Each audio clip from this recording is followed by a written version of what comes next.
This video is part of my mini-series on techniques that use framebuffer objects in WebGL 2, and today we'll be looking at Gaussian blur.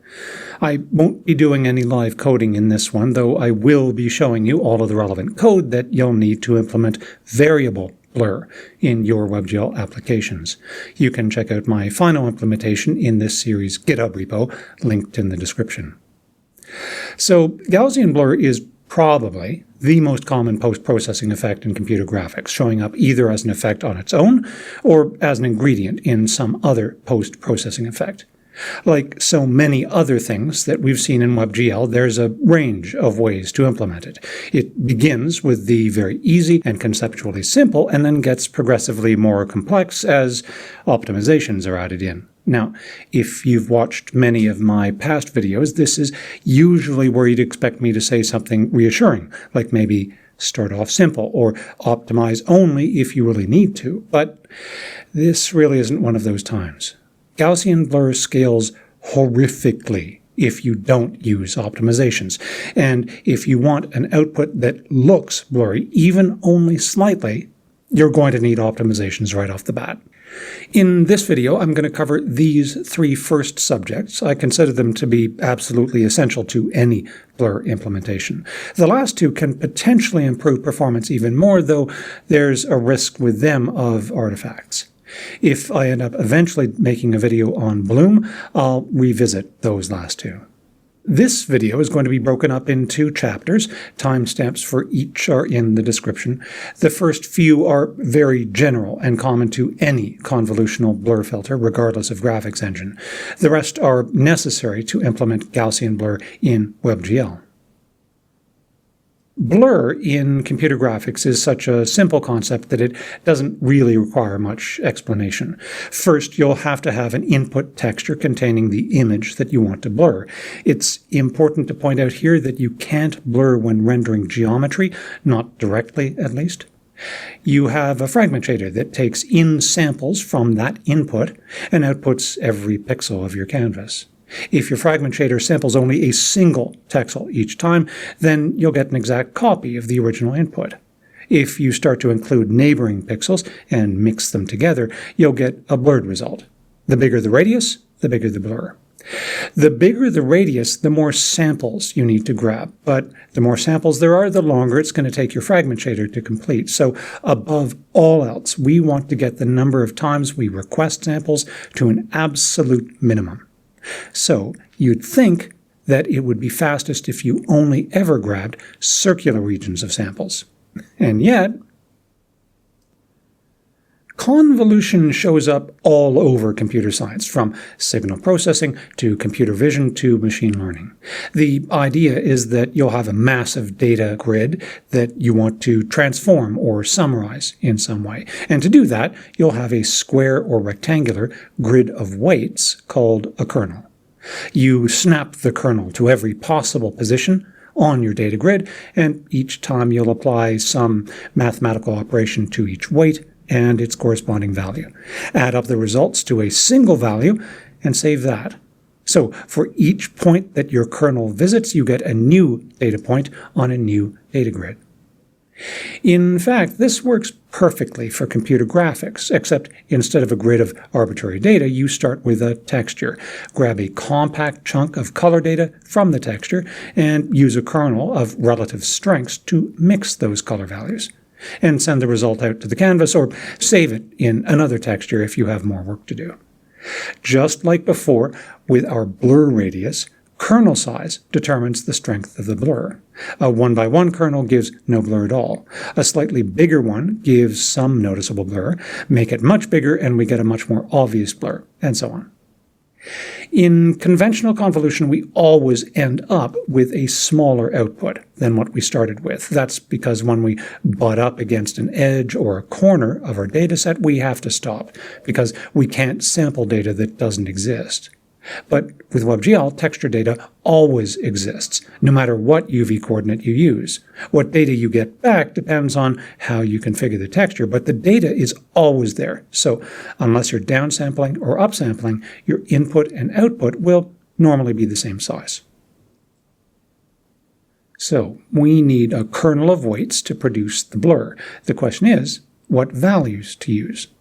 Well, if we were doing a box blur, which is simply a straight average of all of its samples, its kernel would look like this. There are 25 weights. Each weight is equal, so each is 1/25. A Gaussian blur is a bit more complex than that. The central sample will get the greatest weight. Again, we don't really care that much about the corners, but we want the 4 edge samples to get the weakest but still noticeable weight. The rest needs to smoothly transition between these two extremes. It could be linear or quadratic, but given this is a Gaussian blur, we're going to do it, of course, with the Gaussian distribution, also called the normal distribution, also called the bell curve. This is its appearance in one dimension. This comes to us from probability and statistics, not optics or even physics. The one variable here is sigma, or the standard deviation. This has a very specific meaning in statistics, but for us, we can think of it as just a wideness factor. The larger sigma gets, the wider and flatter the shape becomes. Knowing what sigma to use for a given kernel size, or what kernel to use for a given sigma, depends on what you're rendering. So it requires some experimentation. As a general rule of thumb, sigma is typically 1/6 your kernel size, but you want to play around with this. You want the largest possible sigma you can get away with, giving you the biggest possible blur for the smallest amount of work. But if you go too large, you'll end up with visibly blocky artifacts in your blur output. So it all depends on what you're rendering. 1/6 may work for this project, but you can get away with 1/4 in your next project. So we understand convolution and Gaussian distribution. So this is the point where you have enough to implement your own Gaussian blur filter. But you absolutely wouldn't want to, because this scales disgustingly. So before we do anything else, we have to find some trick to make this process go faster. And for Gaussian blur, that trick is separability. When a 2D or 3D or 4D kernel is separable, it means it can be recreated using multiple 1D kernels, one for each axis or dimension. So because a 2D Gaussian kernel is separable, it can be expressed as two 1D Gaussian kernels. What does this mean? Well, here's two equivalent Gaussian kernels. One is 2D and the other is 1D. Notice how we can simply arrange the 1D kernel values once horizontally and once vertically, and multiply each column and row to fill in the grid, to get the same 2D kernel. And notice that our two sets of kernel values are actually identical. This means we can go backwards too. Grab one diagonal and calculate its square roots, and we get the 1D Gaussian kernel that we started with. One thing to be super careful of with all Gaussian kernels is that they must be normalized. This means that if you add up all the weights in the kernel, you should get exactly 1, or very, very close to 1. And if you don't, at best, your image will be slightly brighter or slightly darker than it should have been. And at worst, it could have some very strange artifacts. Normalizing a kernel is easy. Just add up the weights that you do have now, and then divide each weight by that sum. The end result of that should now be normalized. So imagine you have a 21 by 21 Gaussian kernel. That kernel has 441 weights in it, meaning our WebGL program needs to make 441 sample requests every time our fragment shader runs. If our resolution is 1024 by 768, that's 346 million samples per frame. And at 60 frames per second, maybe a modern high-end GPU would have no problem keeping up, but older hardware or mobile devices, forget it. Well, we've seen that we can create a 2D Gaussian kernel by applying a single 1D kernel twice along each axis. Let's take this idea one step further. We'll break up the rendering into 2 stages. In the first stage, we'll take in our original input, apply a 1D Gaussian kernel with its 21 weights in the horizontal direction. The output of that draw call will be saved to an intermediate texture. This new texture will act as a cache. And if we previewed that cache image, we'd see our original image blurred, but only in the horizontal direction. Next, use that cache texture as the input.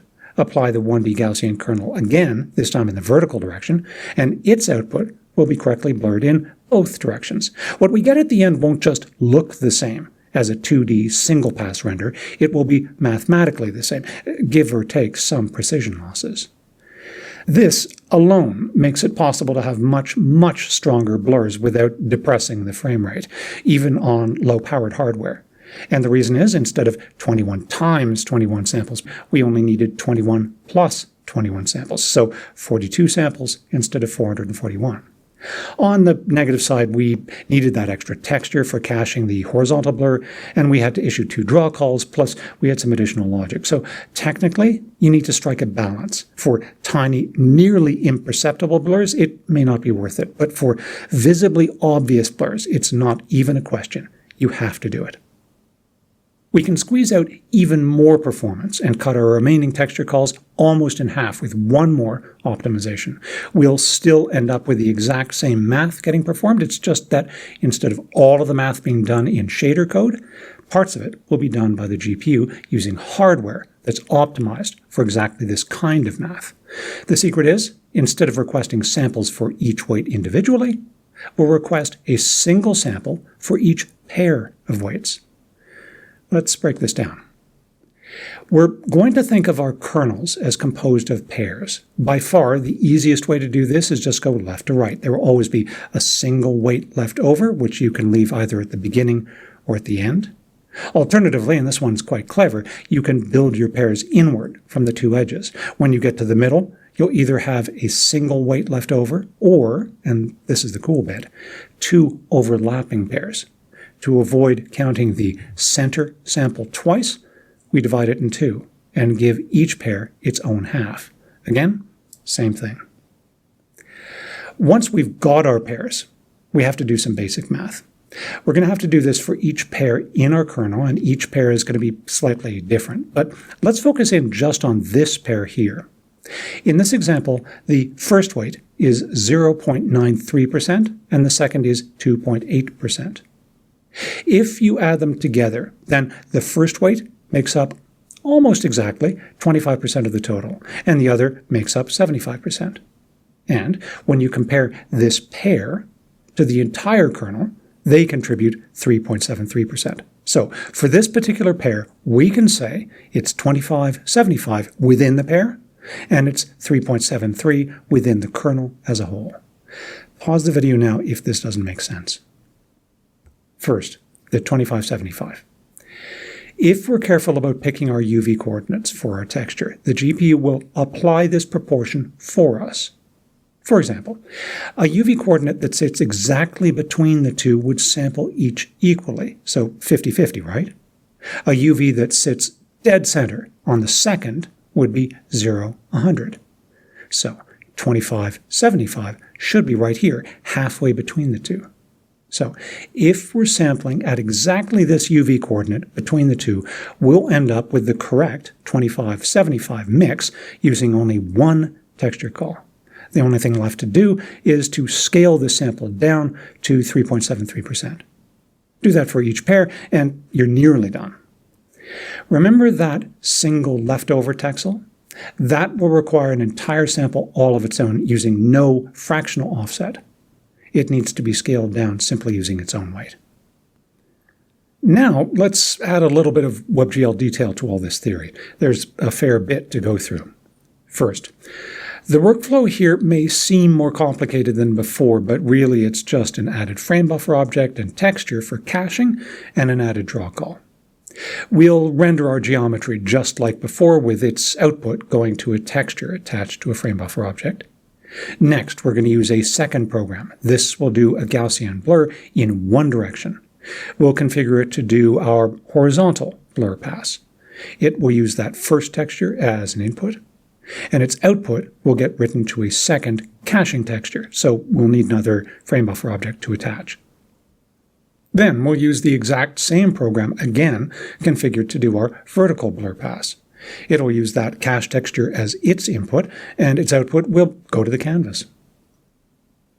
So earlier, I talked about getting texels, and their neighboring texels, and discrete pairs of texels. The problem is that our fragment shader doesn't deal in texels. It only knows how to retrieve samples using UV coordinates. Now, getting the texel for the central weight, no problem. We do this all the time with regular textures. We just use the UV coordinate for that fragment, right? But to get any other texel cleanly and precisely relative to that fragment UV, this may be completely new to you. Really, all we need to know is how big our texels are in UV space. If we want to go up one texel, we need to add the height of a texel. If we want to sample 6.25 texels to the left, we need to subtract 6.25 times the width of a texel. So, if we send horizontal and vertical offset information in texel units to the GPU, we also need to send along how wide or how tall each of those texel units are. Now, if I asked you, you could probably work this out off the top of your head. If our texture is 800 by 600, for example, then each texel is 1/800th wide in UV space and 1/600th tall. Now, for the simplest possible fragment shader code, it actually makes sense to send UV stride information like this into your WebGL program using a vec2 representing both width and height. During the horizontal pass, when you don't care about texel height, you send in a stride value with 0 as the vertical component. And later, in the vertical pass, you don't care about texel width, so send in a stride value with 0 as the horizontal component. Notice that because of this, the code doesn't need to know which pass it's doing. It just moves along the axis that you specified.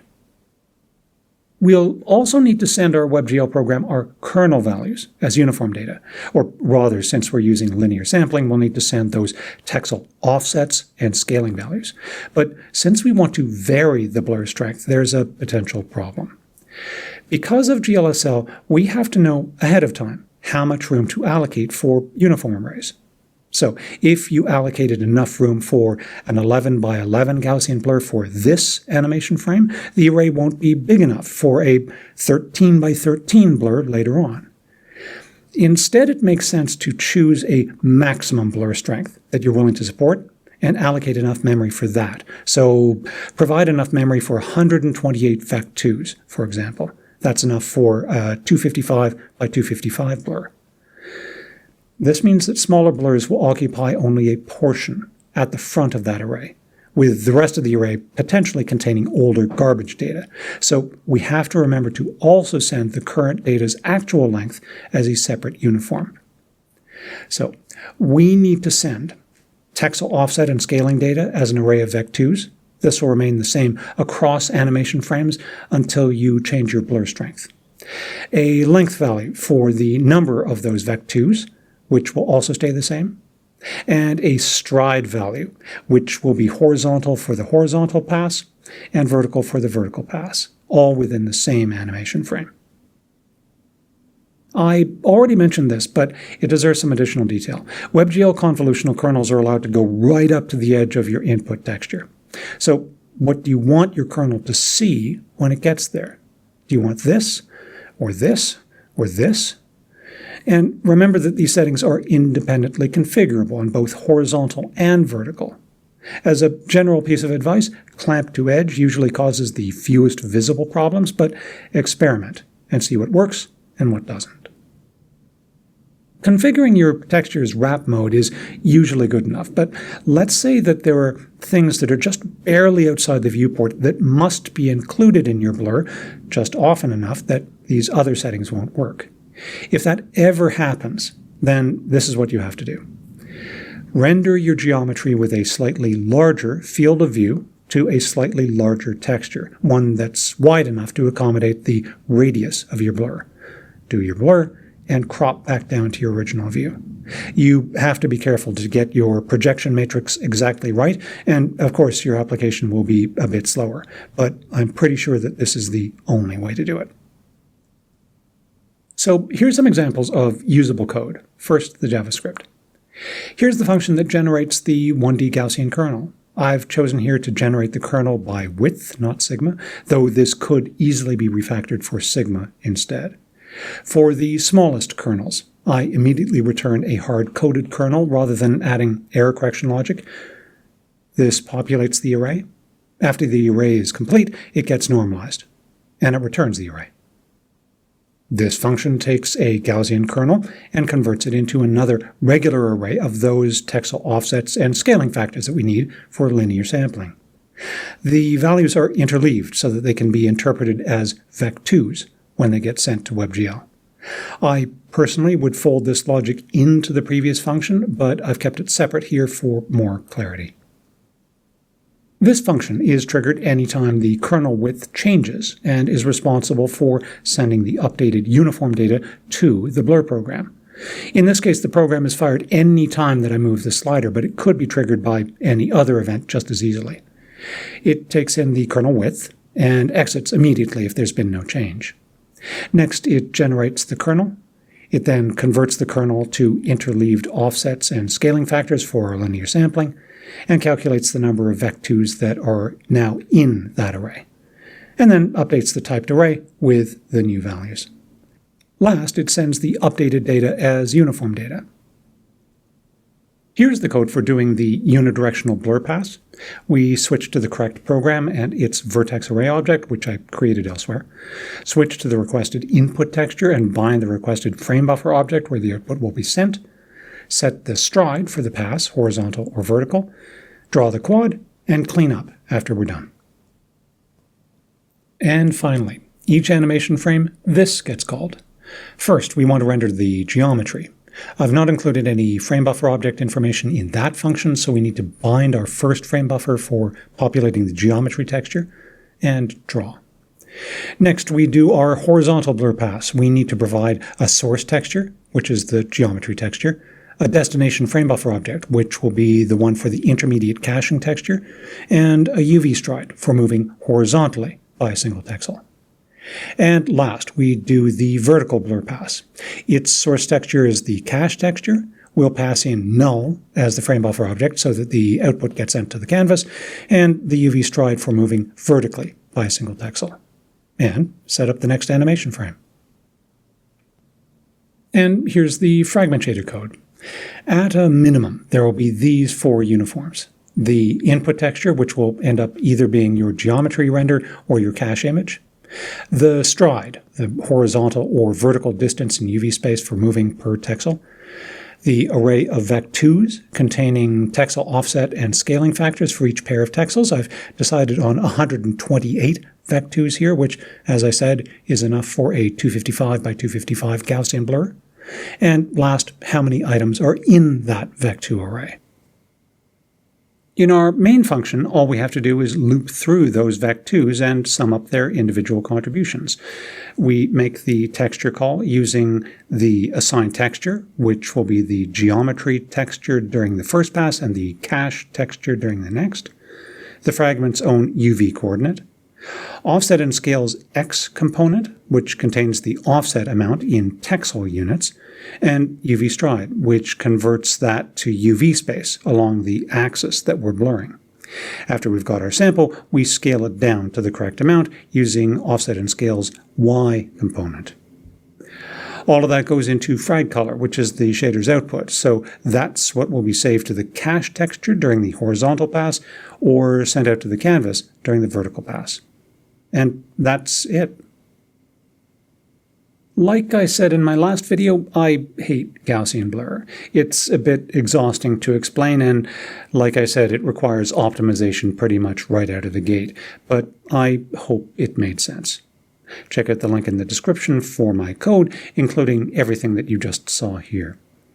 I think in my next video it will be a quick explainer on anti-aliasing, and if I can, I may actually do something on Bloom. So hopefully, see you soon.